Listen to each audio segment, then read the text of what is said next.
Parce que la loi est claire.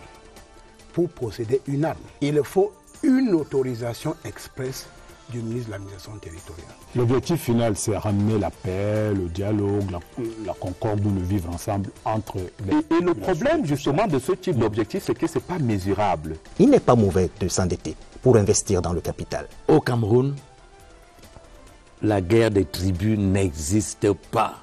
Et puis le chef d'État a même dit aux nations, nous sommes tous mendiants de la paix. Vous prenez un taxi, vous n'allez pas dire, monsieur le chauffeur de taxi, vous êtes de quelle tribu? C'est le grand classique de la CRTV, Actualité Hebdo, des invités de poids qui font l'actualité, questions-réponses sans complaisance, avec l'apport des internautes.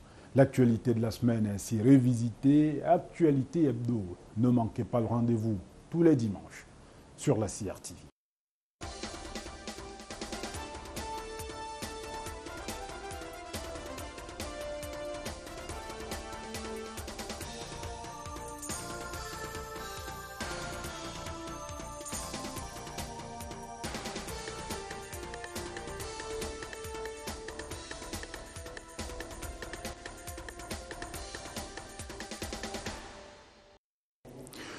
Bonsoir, et voici le plan présidentiel de reconstruction et de développement du Nord-Ouest et du Sud-Ouest.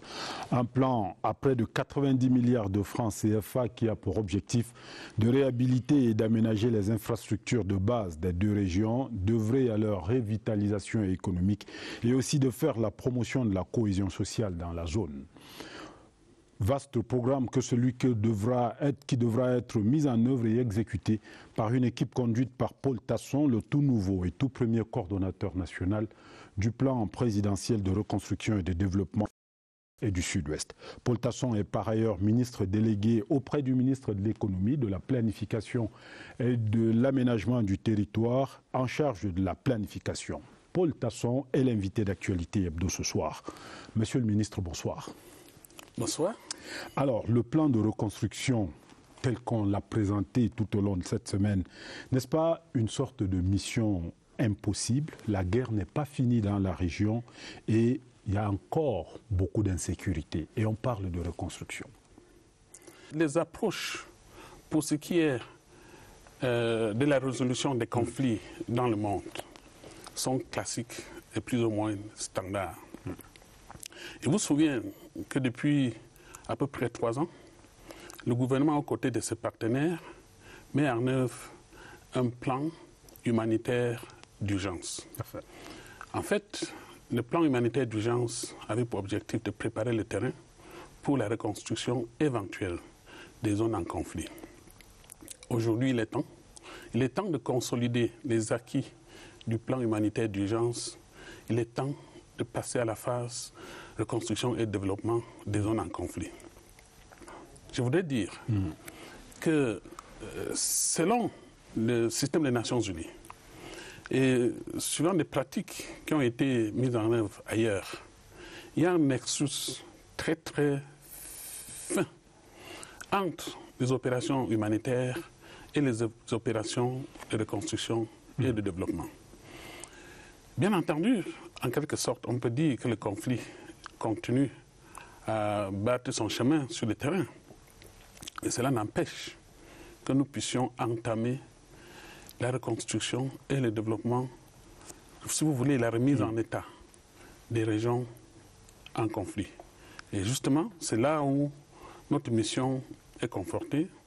Nous ne vantons pas, nous allons faire ce qui a déjà été testé ailleurs, chercher à consolider les acquis de ce qui a déjà été fait.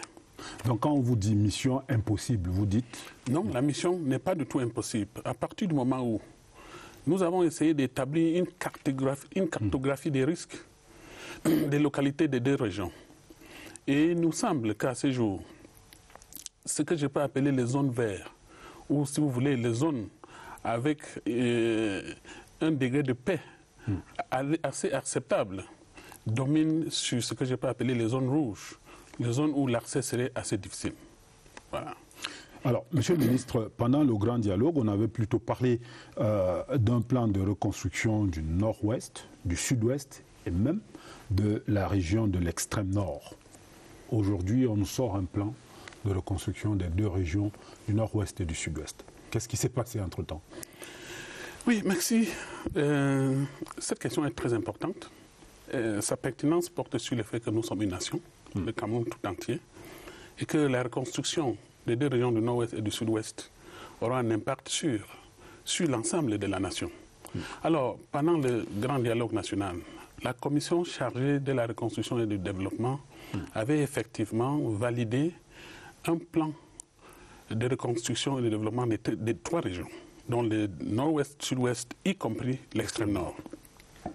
Aujourd'hui, nous démarrons ce plan avec les deux régions du nord-ouest et du sud-ouest. Cela ne veut pas dire que la crise, aussi sécuritaire, pour ce qui est de la région de l'extrême nord, n'est pas importante. Cela veut tout simplement dire que pour le moment, nous sommes prêts pour démarrer avec les deux régions du nord-ouest et du sud-ouest, et en même temps, nous poursuivons les réflexions sur comment aborder le conflit dans la région de l'extrême nord. Mais qu'à cela n'était, je voudrais ajouter tout de suite que ce n'est pas comme s'il n'y a rien pour ce qui est de la région de l'extrême nord. Le ministère de l'économie, avec les partenaires, les partenaires au développement du Cameroun, mettent en place ce que nous appelons le plan de stabilisation. Si vous partez un peu sur le site du PNUD, vous verrez un peu un certain nombre d'activités qui se déroulent dans la région de l'extrême nord, où il y a déjà un certain nombre de cash for money activities qui sont mises en œuvre avec pour objectif de stabiliser la région de l'extrême nord. Alors, nous poursuivons nos réflexions afin de pouvoir intégrer la région de l'extrême nord dans le grand plan de reconstruction de ces trois régions. Puisque vous parlez de l'issue du grand dialogue national, je vais profiter pour vous dire que ce que nous allons commencer tout de suite pour ce qui est de la reconstruction du nord-ouest et du sud-ouest, ce n'est que le début, la première phase d'un grand plan qui devra durer 10 ans. C'est-à-dire que cette phase-ci, avec en gros 90 milliards de francs CFA, c'est une phase de 2 ans. Oui, c'est une phase de 2 ans.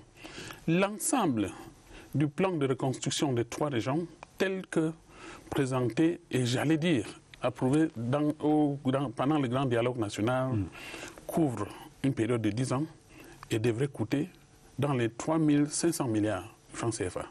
Donc, les phases suivantes, dont la deuxième et la troisième phase, devraient avoir des actions, pas de reconstruction, mais beaucoup plus des actions de développement. Donc les actions consistantes, les actions costaudes qui devraient, de manière définitive, transformer les deux régions. Les trois régions. Les trois régions. Les trois régions. Donc nous commençons avec la première phase que nous appelons davantage la phase relèvement. Donc il est question de remettre les deux régions du nord-ouest et du sud-ouest pour le moment, et éventuellement la région de l'extrême nord, au même niveau que le reste du pays. C'est ça l'objectif. Monsieur le ministre, est-ce que ce plan va mettre fin à la crise sociopolitique dans le nord-ouest et le sud-ouest? Il faut dire que ce plan, surtout sa première phase, constitue un chemin de paix parmi tant d'autres. En anglais, on dit « pathways to peace », parmi tant d'autres. Je vais tout de suite citer le DDR que vous connaissez. C'est un pathway to peace, un chemin de la paix. Je vais citer la mise en place de certaines réformes institutionnelles que vous connaissez bien, qui font suite, le statut spécial, tout ça, ce sont des chemins de la paix. Donc, le plan pour la reconstruction et le développement de deux régions constitue un des chemins de paix parmi tant d'autres. Cela dit, je fais mes analyses et je regarde un peu ce qui se passe dans les autres zones de conflit dans le monde.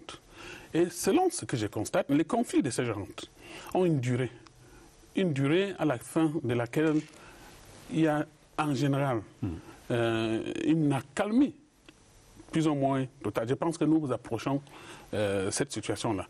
Bref, pour dire, les conflits dans les deux régions du nord-ouest et du sud-ouest ont déjà atteint le pic. C'est-à-dire que quand on s'engage dans la reconstruction et le développement, ça veut dire que on n'est plus dans la phase où elle était véritablement une zone rouge, cette zone-là. Oui, je peux vous rassurer que pendant mes descentes dans les deux régions, et particulièrement dans mon département à moi, les populations sont fatiguées de vivre les effets de cette crise. Les populations veulent tourner la page à cette crise. Le niveau de souffrance a atteint ce que je peux appeler l'inacceptable. Et avec cette demande populaire de l'assistance du gouvernement et de ses partenaires, moi, je pense que le plan, même si nous ne mettons pas fin de manière définitive à la crise, on va frayer un chemin assez rapproché pour la fin de la crise. Nous parlerons de ce plan en long, en large et même en travers tout au long de cette émission. Monsieur le ministre, Paul Tasson, coordonnateur national du plan présidentiel de reconstruction et de développement du Nord-Ouest et du Sud-Ouest, merci de rester ainsi avec nous tout au long de cette émission. Vous aurez à répondre à un certain nombre de questions qui vous sont posées par les internautes, des questions qui ont été rassemblées par Elvis Mbimba à travers Facebook, Twitter et CRTV Web, des questions en français et en anglais. Actualité Hebdo ce soir, c'est aussi la semaine politique et sociale qui vous sera déroulée tout à l'heure en images. Mesdames, Messieurs, merci de votre fidélité. La suite de l'émission, c'est dans un tout petit instant. À tout de suite.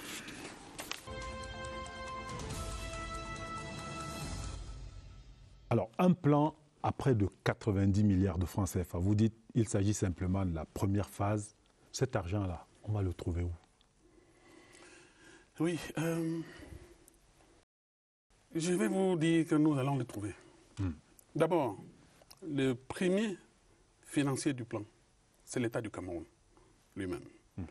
Donc, il a attendu une contribution du Trésor public de l'ordre de 15 à 20%. Ensuite, les partenaires bilatéraux et multilatéraux du Cameroun se signalent fortement, indiquent un intérêt avéré pour œuvrer aux côtés du Cameroun. Il ne pose aucune condition? Non. Un partenaire du Cameroun digne de ce nom ne devrait pas poser des conditions. Ils veulent bien voir un Cameroun uni et prospère. Ils souhaitent que du bonheur pour le peuple camerounais. Et à ce titre, je vais hésiter à citer pour le moment, mais éventuellement, je devrais communiquer sur Amikwa dans la cagnotte. Le moment venu. Le moment venu. Mais pour le moment, je crois que vous n'avez pas de doute. Vous avez eu quand même quelques signaux. Tout à fait. Voilà. Mais en même temps, Monsieur le ministre, on lance le plan et voici que le Covid-19 nous envahit, nous pourrit même la vie, si j'ose dire. Alors, est-ce que ce Covid-19, toute la crise sanitaire dans laquelle nous vivons en ce moment, ne va pas un peu, à dire, freiner les ardeurs de ce plan-là? Oui, tellement l'actualité qui est la crise sanitaire mondiale aura son impact sur la mise en œuvre du plan. Mais qu'à cela ne tienne, il faut dire que toute chose étant normale, Covid est une crise conjoncturelle. Covid passera dans quelques mois. Toute chose étant normale par ailleurs. Alors que la reconstruction et le développement des deux régions s'inscrit sur le long terme. Et l'impact du Covid, c'est que Covid nous retardera nos activités. Il y a des mesures barrières qui ne nous permettent pas de nous déployer comme il faut. Et bien entendu, Covid discute un peu, si vous voulez, la place fiscale avec le plan. Les mêmes partenaires du Cameroun qui vont nous accompagner dans la mise en œuvre du plan, c'est ceux-là même qui nous accompagnent dans le Covid également. Dans le Covid également. Sans Covid, j'aurais déjà programmé quelques déplacements vers les pays amis du Cameroun pour commencer à mobiliser la cagnotte pour la mise en œuvre du programme. Mais qu'à cela ne tienne, nous allons démarrer avec la part de l'État. Oui, Monsieur le ministre. Alors, le Covid, oui, on démarre le plan, certainement.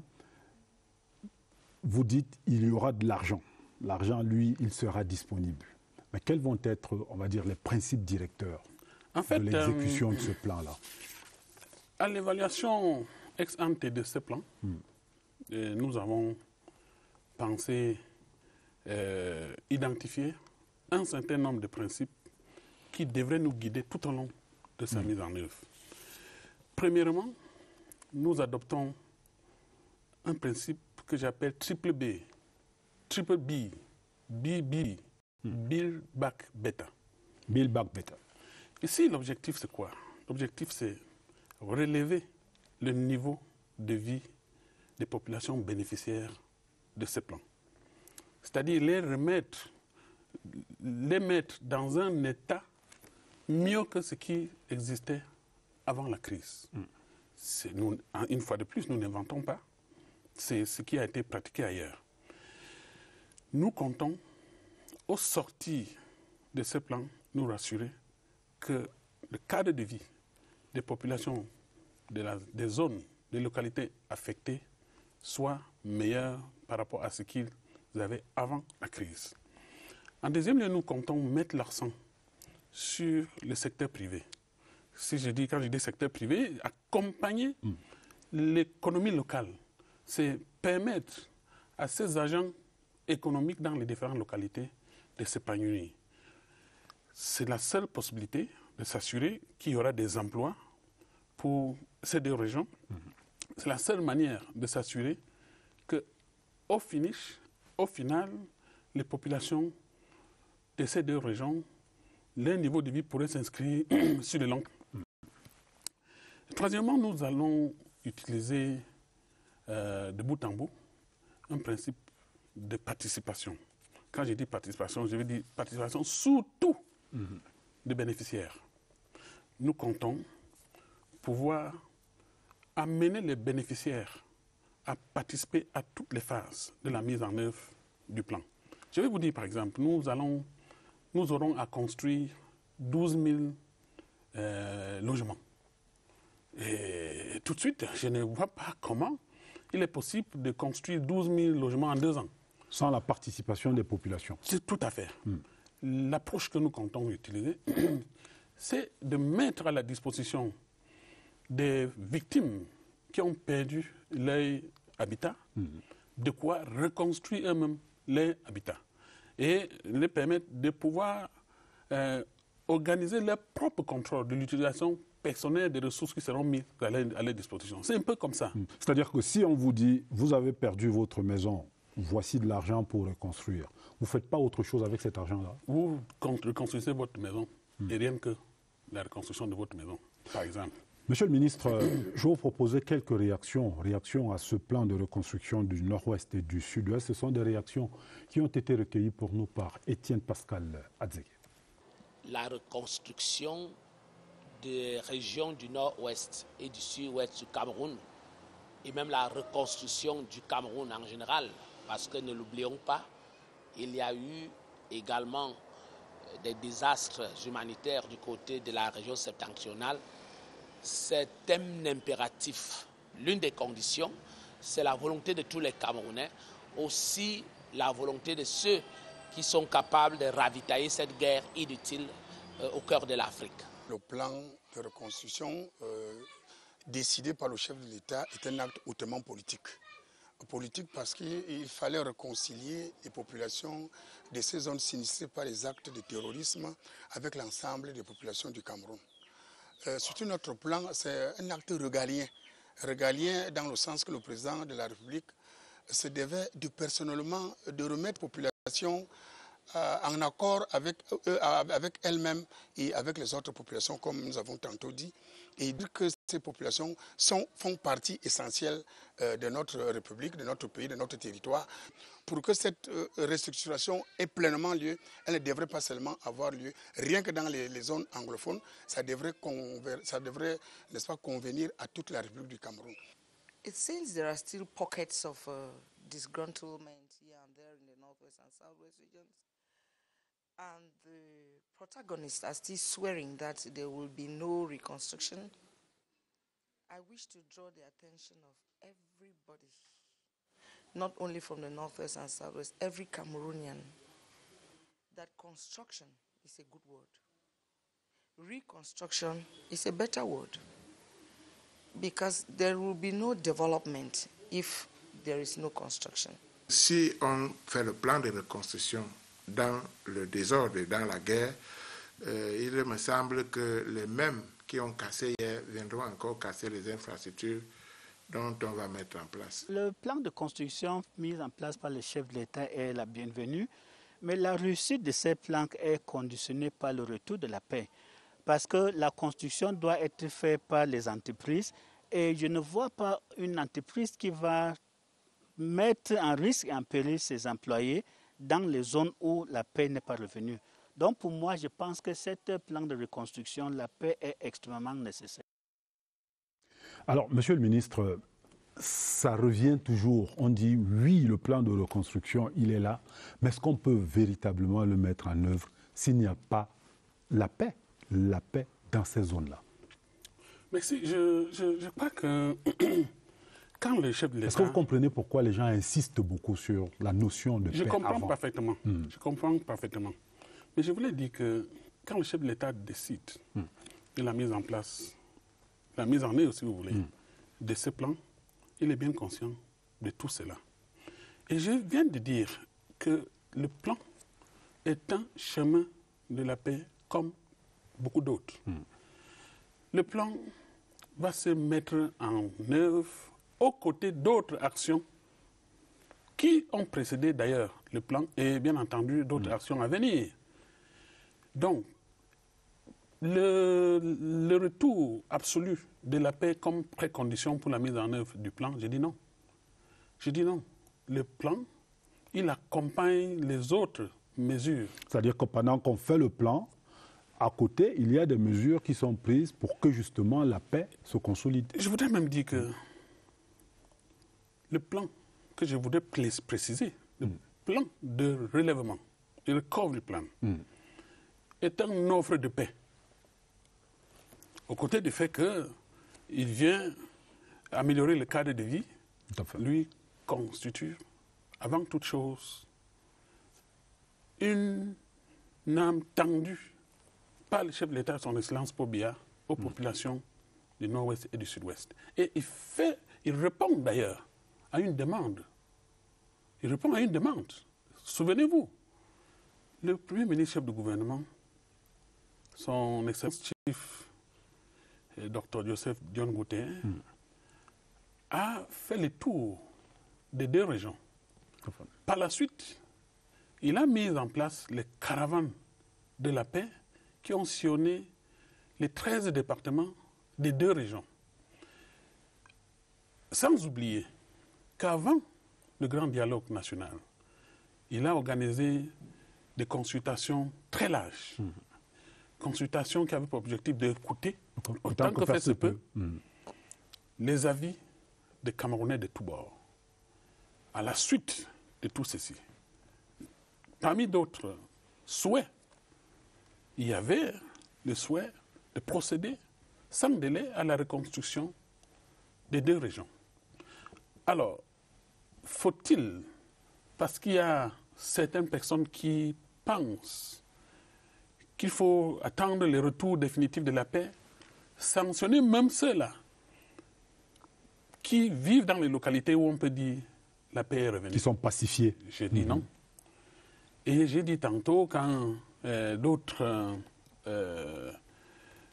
media houses m'ont posé la question relativement à nos priorités, j'ai insisté que nos priorités seront géographiques. Nous irons, avant toute chose, nous irons là où nous pouvons aller. Dans les zones pacifiées prioritairement. Dans les zones pacifiées. Nous n'avons aucune intention de mettre en péril soit la vie des bénéficiaires, soit la vie de ceux qui viendront reconstruire. Donc, on ne peut pas attendre le retour définitif de la paix pour commencer la reconstruction et le développement. Monsieur le ministre, concrètement, quels sont les principaux piliers de ce plan? C'est-à-dire que quand vous allez descendre sur le terrain, quand les entreprises vont commencer à travailler, on va s'appuyer sur quel pilier? Qu'est-ce qui va être fait concrètement? Oui. Le président de la République, quand il valide et autorise la mise en œuvre du plan, le fait sur la base de 3 piliers. 3 piliers qui renferment chacun en son intérieur un certain nombre d'axes stratégiques qui permettraient à ce que le plan puisse contribuer au retour définitif de la paix, comme j'ai dit tantôt. Premièrement, nous aurons un pilier à caractère essentiellement social qui aura pour objectif de s'assurer du retour de la cohésion, c'est-à-dire permettre aux populations de chaque localité de reprendre la vie d'ensemble, comme cela a toujours été le cas. Ça passe par le retour des personnes déplacées, par exemple, des déplacés internes et même déplacés à l'extérieur. Parmi d'autres. Premièrement,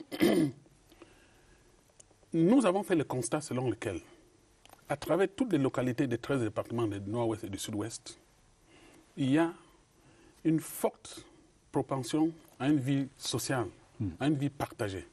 Il y a une floraison des organisations communautaires. Il y a une certaine organisation qui règne dans ces localités. Je prends l'exemple.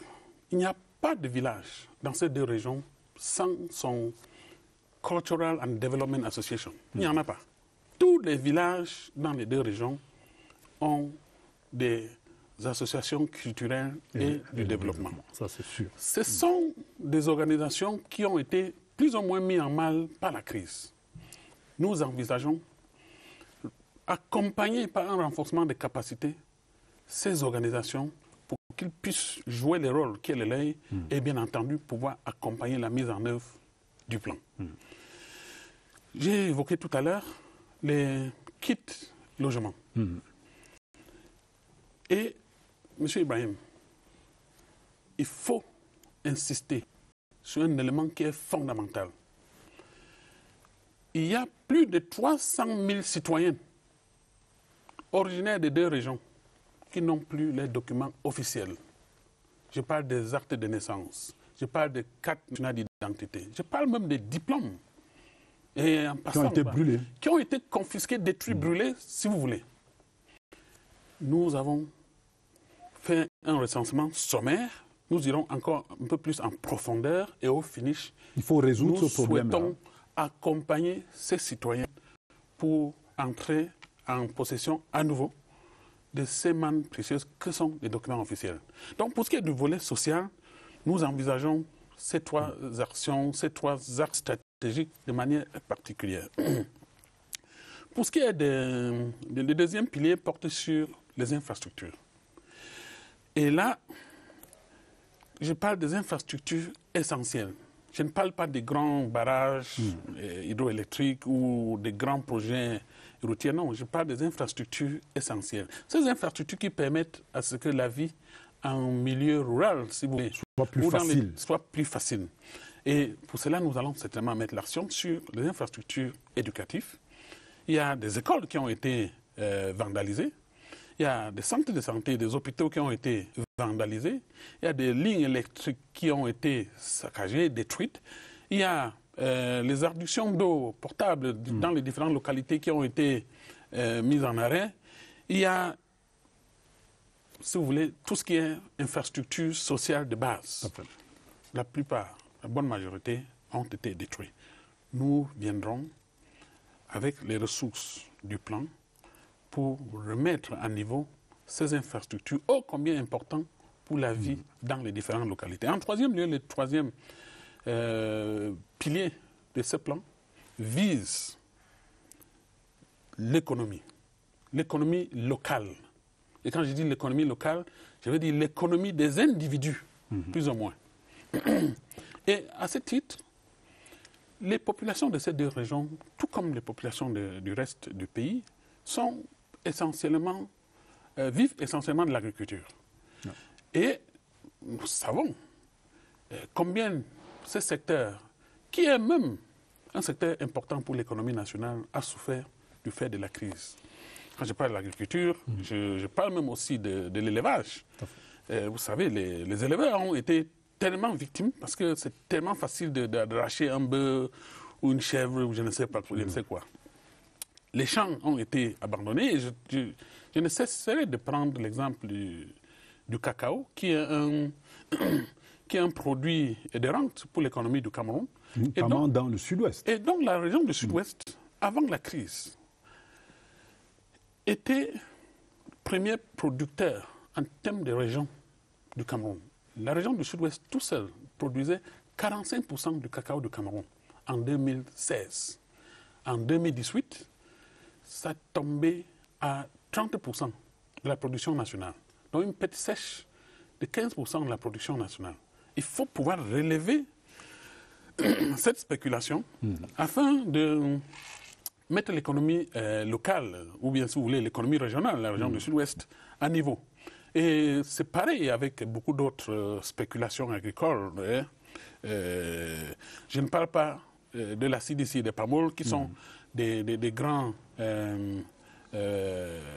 industriels, agro-industriels, les grosses agro-industries. La banane, le palmier ont eu beaucoup de problèmes. Le riz dans le nord-ouest. Ceux-là viendront dans la deuxième phase. Mais je dis pour le moment, le troisième pilier, c'est l'économie locale. Bien entendu, nous connaissons ce que ces cultivateurs ont perdu. Nous allons focaliser notre attention sur la vie de ceux-là. Qu'est-ce qu'ils ont perdu? Il y en a qui ont perdu les moyens minimum de transport, comme la plupart circulent avec les motos. Les motos, il y en a qui ont perdu les voitures, il y en a qui ont... Je ne sais pas quoi, mais nous allons mettre l'accent sur les cultivateurs pour ce qui est de l'économie locale. On ne peut pas ne pas évoquer les marchés qui ont été saccagés. Il y a pas mal de marchés dans les deux régions qui ne sont plus fonctionnels. Tout à fait, et le commerce a disparu. Le commerce a disparu à travers les deux régions. Et je vous ai parlé tout à l'heure du principe directeur numéro 1, qui sera le BBB, Build Back Better. En termes économiques, au-delà de ce que j'ai évoqué, nous avons un dernier axe stratégique qui serait ô combien important. Nous comptons pouvoir appuyer les start-up dans les deux régions. Ce serait en quelque sorte une opportunité de pouvoir leapfrog l'économie locale dans les deux régions. Donc les jeunes de la Silicon Mountain, de Boya par exemple, vont être concernés. Ils devraient être concernés. Et nous envisageons pouvoir accompagner les jeunes de la région du Nord-Ouest à s'organiser dans un genre de Silicon Valley, quelque part dans les régions du Nord-Ouest. Donc, pour dire que, une fois de plus, nous espérons, à la fin de la mise en œuvre du plan, avoir deux régions mieux que ce qu'il existait avant 2016. Monsieur le ministre, nous allons faire une deuxième halte dans cette émission pour parler de notre semaine politique. Ce sont les images de la semaine politique telle qu'elle a été vécue et suivie par la rédaction, avec en bonne place la lumière sur les tragiques événements d'un Garbou dans le Nord-Ouest. Et quand nous reviendrons à vous, ce sera pour parler des questions de nos internautes. Voici Séverin Alégambélé. Du grain à moudre cette semaine pour la presse nationale et internationale. La publication mardi 21 avril des résultats de l'enquête sur les tristes événements d'un Garbou par le ministre d'État, secrétaire général de la présidence de la République, Ferdinand Gongor, a donné de la matière à alimenter les débats dans les colonnes des journaux écrits, les organes de la presse audiovisuelle, les espaces et les plateformes numériques. L'approche méthodologique, le souci de transparence à la base de cette enquête ont tout autant suscité une vague de réactions des acteurs politiques et de la société civile. Ces résultats montrent que le Cameroun est un État gouverné, un État équilibré. L'espoir renaît pour toutes ces populations-là qui peuvent voir qu'au fait, au Cameroun aussi, une enquête peut aller à son terme et aboutir à des conclusions que pratiquement tout le monde partageait. L'enquête rétablit les faits tels qu'ils se sont déroulés dans la nuit du 13 au 14 février 2020, en Garbou. À travers l'autre mesures préconisées pour rendre justice aux victimes, Elle met l'homme au centre des préoccupations. Le chef de l'État met l'homme au centre de toutes ses activités et de toutes ses manœuvres. Nous admirons l'attitude de cet homme parce qu'il prouve une fois de plus qu'il est un homme épris de paix, de justice sociale. Il a toujours œuvré dans la transparence. Il y a les faits, mais aussi les sanctions pour les militaires et gendarmes, les 17 membres des comités de vigilance. Malgré tout, les forces de défense et de sécurité gardent leur capitale confiance. L'armée a fait son travail comme l'a toujours fait et c'est une armée républicaine. Maintenant, il y a eu certainement des déviations et le chef de l'État qui est soucieux des droits de l'homme a communiqué dessus. Le débat politique cette semaine s'articule donc autour d'un Ngarbou dans la région du Nord-Ouest. Ces ramifications touchent la riposte du gouvernement face à l'épidémie du coronavirus en cas de force majeure qui a entraîné l'annulation pure et simple de l'organisation des manifestations publiques les 1er et 20 mai pour la fête du travail et la fête de l'unité. Un bémol qui dissipe mal la satisfaction de l'immeuble Étoile sur la conduite des opérations de mobilisation et de sensibilisation sociale, la prise en charge des personnes infectées au Covid-19. Sur les 1300 cas répertoriés dans 8 régions le 23 avril dernier, 668 personnes ont recouvré la santé, 43 décès. Des chiffres qui donnent la preuve d'une maîtrise progressive de la pandémie au Cameroun. Cette riposte sera davantage structurée dans les prochains jours avec le don spécial d'une valeur de 2 milliards de francs CFA du chef de l'État, don destiné aux 360 arrondissements du Cameroun. Il faut demander aux collectivités territoriales et mettre le peu de moyens qu'on peut leur donner à leur disposition parce que ce sont les communes qui sont proches des populations. Tel qu'annoncé en début de semaine par le ministre de l'Administration territoriale, ce don se compose de produits et matériels médicaux, notamment des appareils d'assistance respiratoire pour les hôpitaux, des kits de tests rapides, des masques de protection pour le personnel hospitalier et les populations, des savons, des seaux et des bidons lave-mains. Alors, Monsieur le ministre, c'est une semaine politique qui a été fortement marquée par la publication du rapport d'enquête sur les événements de Ngarbou d'il y a quelques semaines. Avec cette publication de rapport d'enquête, on dit c'est un dossier clos? Je ne pense pas. Je ne pense pas que c'est un dossier clos. Je pense que c'est un dossier, c'est un work in progress, si vous voulez. Tout à fait.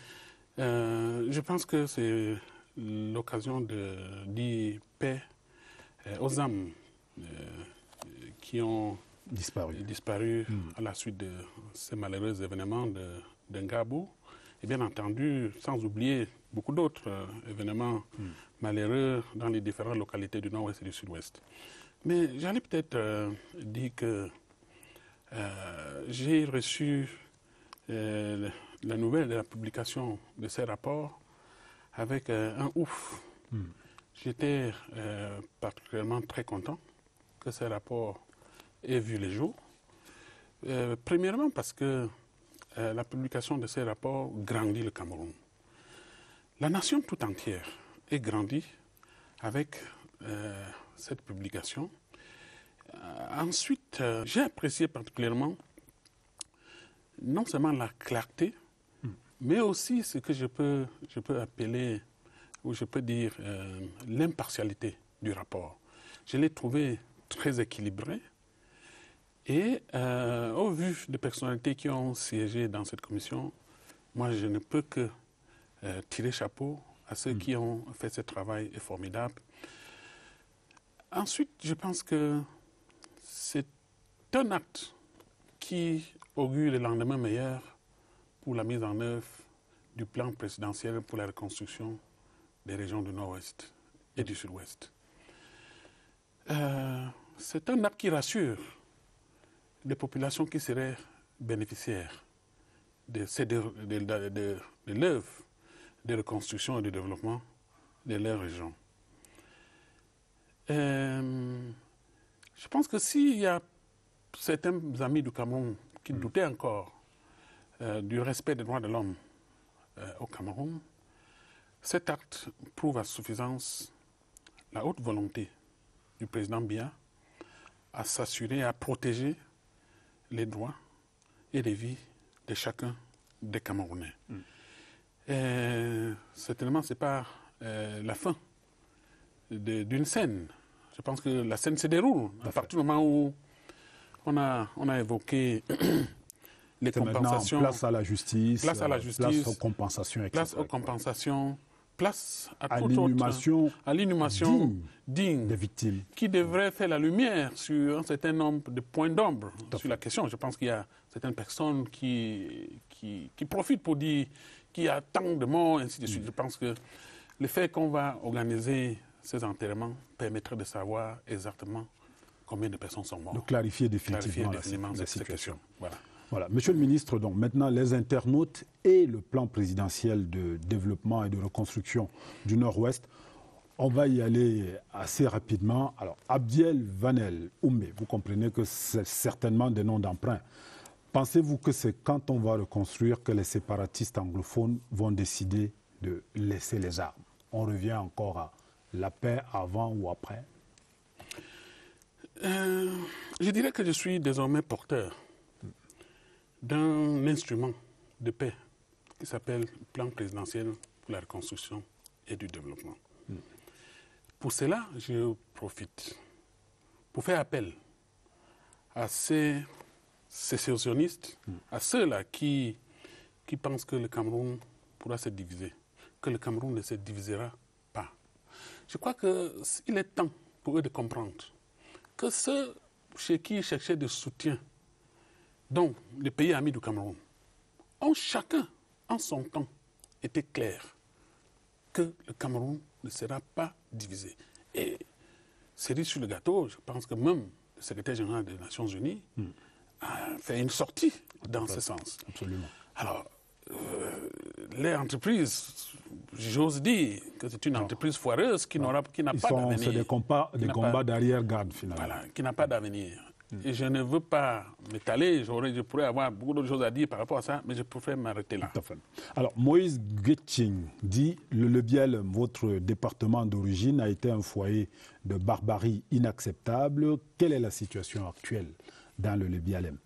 Est-ce que le calme est revenu dans le Bialem? » Je vais peut-être surprendre notre ami Moïse en lui disant que je ne suis pas défenseur de mon département d'origine, mais les barbaries dans le département de Libialem sont davantage des barbaries verbales que des barbaries physiques telles que nous avons vécues ailleurs. Le département de Libialem est parmi les départements qui a le taux de létalité le plus faible pour ce qui est de cette crise, qui a une destruction moindre par rapport à beaucoup d'autres départements. Nous avons peut-être un ressortissant de notre département qui fait office du ministre de Communication de ceux-là, je ne veux pas appeler son nom, et qui, pour protéger ce qu'il peut appeler sa part de circonscription politique, fait croire, à travers son petit frère qui s'appelle FM, vous comprenez de quoi je parle, ils font croire que le Libialem c'est la fin du monde. J'ai dit non, je lui ai dit à lui-même, son petit frère, son frère aîné, que non. Notre département est un département qui a des citoyennes fiers, des citoyens qui respectent les institutions de la République, et notre département n'est pas ce qu'ils font croire. Alors, toujours Moïse qui dit, dans le cadre de cette reconstruction, la route reliant l'ouest, donc la région de l'ouest par Tchang, au sud-ouest par Mendy, sera-t-elle goudronnée dans le cadre de ce plan? Oui, certainement, dans le long terme. Dans le long terme, la route Tchang-Mendy-Bakabe, qui est long de 120 km, est envisagée. La construction de cette route est envisagée sur le long terme. Alors, Kidzenso Konkso dit, do you agree that houses are burned on daily basis? That is one. Two, I learned of an amount of money kept aside for the reconstruction. How was the need assessment done? You can put it in French or in English. Sure. Yes, Mr. Kezenso. The need assessment is done on a very simple basis. We are providing housing kits which are standardized. We can't possibly put the price on every house. We are offering housing kits, standard housing kits to the victims of the crisis. So it's easy if we can identify 12,000 houses burned down, multiply it by a certain figure, and you'll be able to have a figure, an amount, which could be taxed to that. Donc ça va être des maisons, j'allais dire, normales. C'est absolument des maisons normales. Nous ne comptons pas inventer. Je vais dire ceci. Chaque localité de la République du Cameroun a son architecture et sa méthode de construction des habitats. Nous allons accompagner les victimes, ou si vous voulez, dans ce cas, les bénéficiaires du plan présidentiel, dans la reconstruction de leurs maisons, dans leurs habitats, tout en restant proche de la réalité locale. Alors, Nivel B. Nivel D, will the reconstruction technicians be military or civilians? Definitely, to tell you the truth, if we have to use the military to reconstruct the two regions, then we would have missed our objective.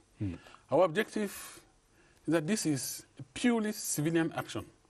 Reconstruction is purely civilian. It is my wish that at the end of the execution of the presidential plan, all of us are able to go to wherever we want in the two regions without needing security assistance. Alors, who will occupy the rebuilt houses? Ghost refugees? It's good to let our friend know that as late as this morning, I'm having calls from people from the two regions who are telling me we are ready. So they are ready because the people who we have termed IDPs, internally displaced people, many of them want to go back. But they need to have their homes refurbished to permit them go back and reintegrate life in their comfort zones. Okay. Njie Ndanga, say, when will this reconstruction start? Consider reconstruction started. Physically, probably not yet, but consider it started. Because in the entire package of the work that is to be done, much of it is being done. We are preparing the ground to come down. Bridget Njoma, did you not listen to what the French ambassador said about reconstruction? So, l'ambassadeur de France a dit il faut d'abord la paix. Mais vous avez dit, vous avez répondu tout à l'heure, les deux peuvent aller ensemble. I'd like to tell Madame Njoma that first I didn't listen to the French ambassador, but a week ago I had a good one-on-one meeting with His Excellency Christophe Guilou, and who is in perfect harmony with us, who knows exactly what we intend to do, and we have no doubt of his support we have no doubt about his multidimensional support. Okay.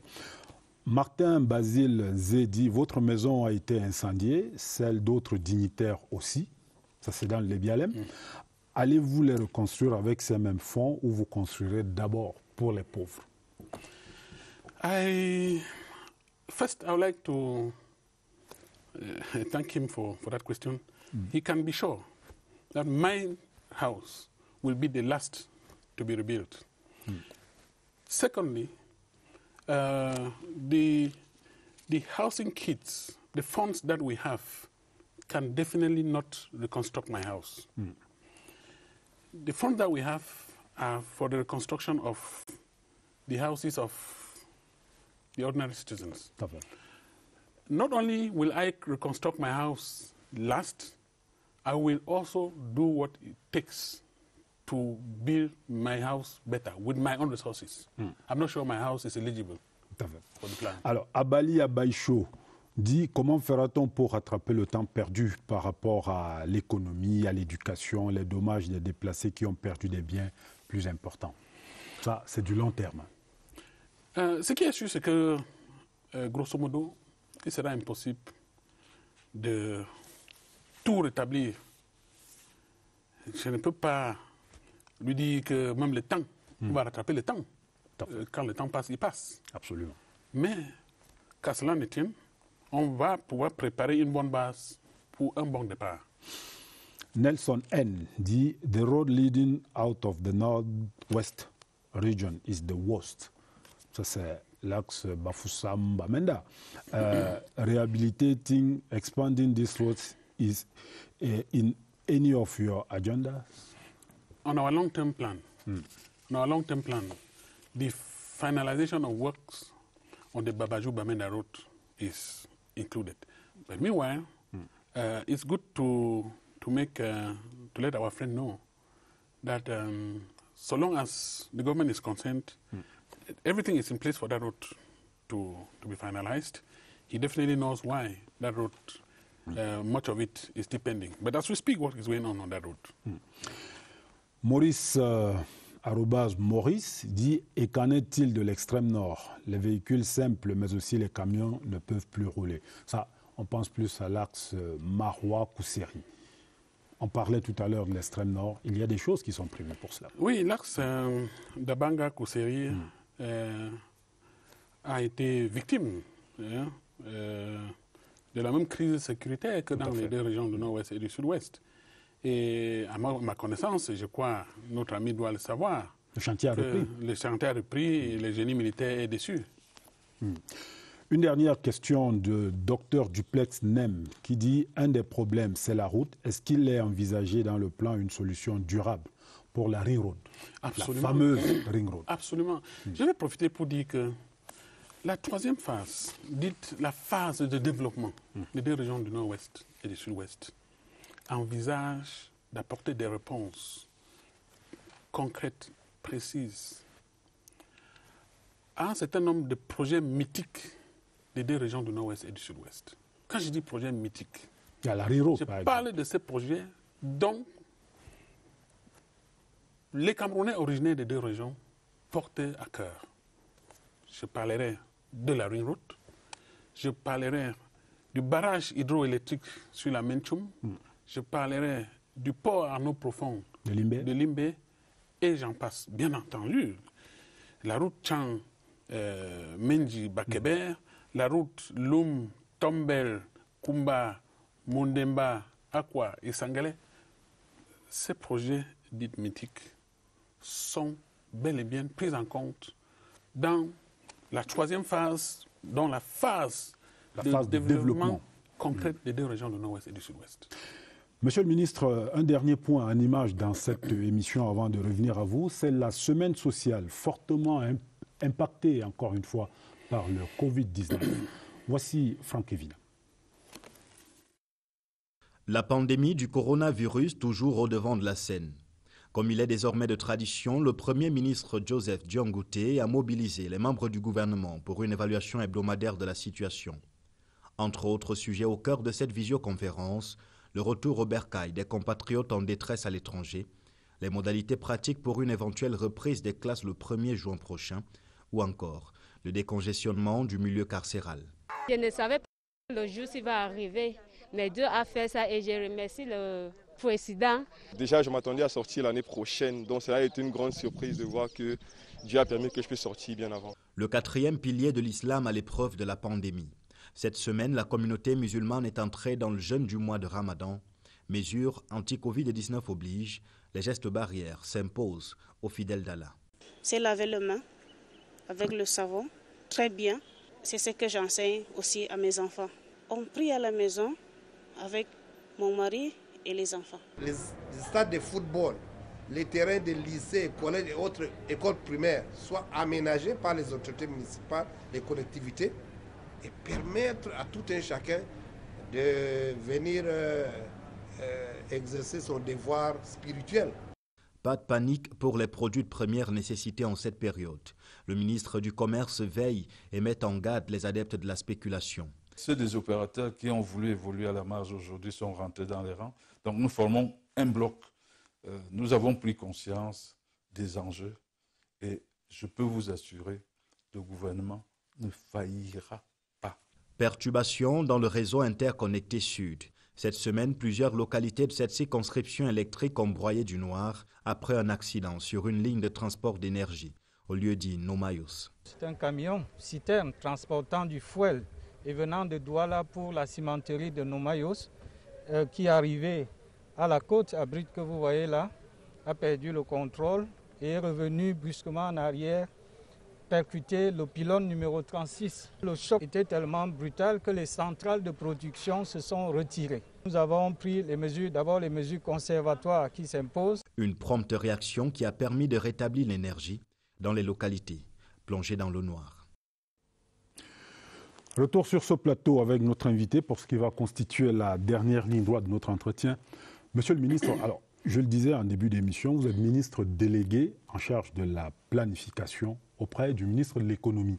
Est-ce que ça a un lien avec votre autre casquette désormais de coordonnateur national du plan présidentiel de reconstruction du Nord-Ouest et du Sud-Ouest? Oui, certainement parce que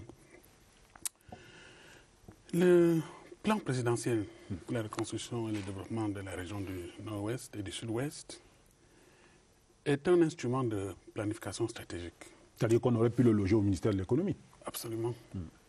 Je ne sais pas si on peut dire que ce n'est pas là-bas. Parce que, vous êtes bon, sous, bien entendu, la supervision du Premier ministre, chef du gouvernement, bien entendu, parce que c'est lui qui fait office du président du comité de pilotage du plan.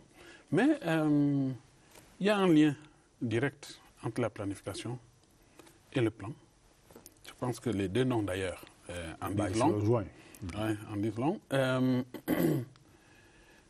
Pour arriver à la mise en œuvre du plan, il faut d'abord le planifier. Planifier veut dire quoi? Planifier veut dire concevoir l'avenir sur la base de l'actualité, sur la base de la conjoncture, sur la base du contexte dans lequel se déploient les politiques publiques.